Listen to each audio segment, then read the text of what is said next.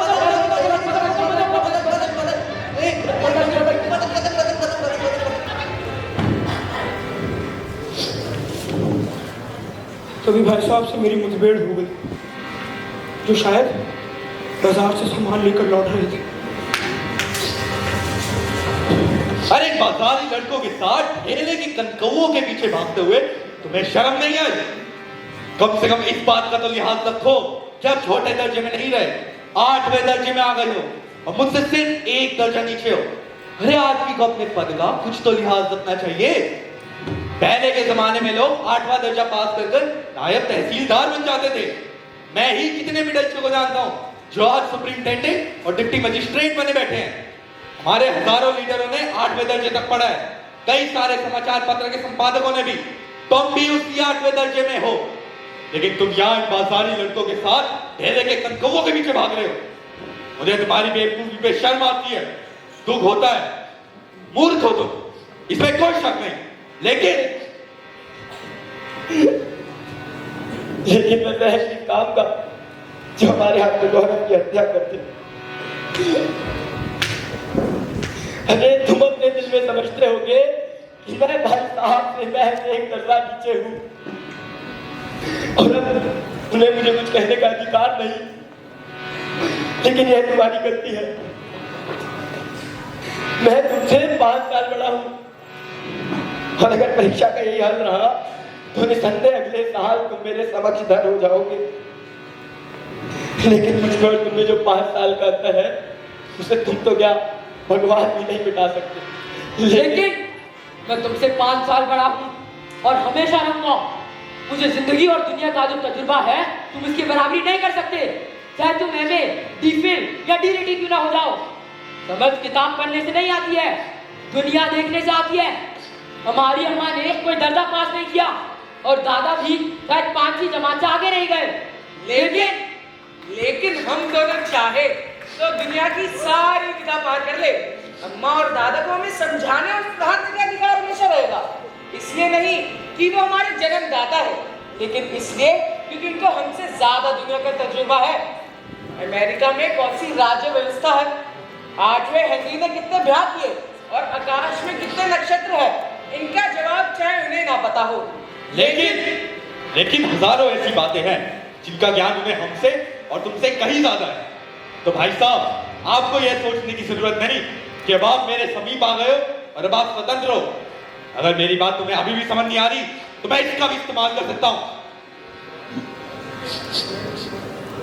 जानता हूं तुम्हें मेरी बात सहज लग रही होगी। मैं भाई साहब की नई युक्ति से नतमस्तक हो गया। मैंने भाई साहब की तरफ सजल आंखों से देखा और कहा, हरगिज नहीं, आप जो कुछ फरमा रहे हैं वह सच है। और आपको अधिकार है मुझे डांटने का।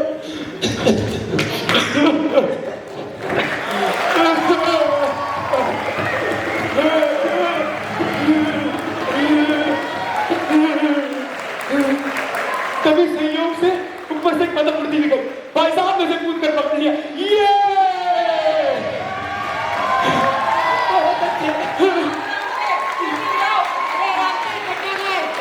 चलो ये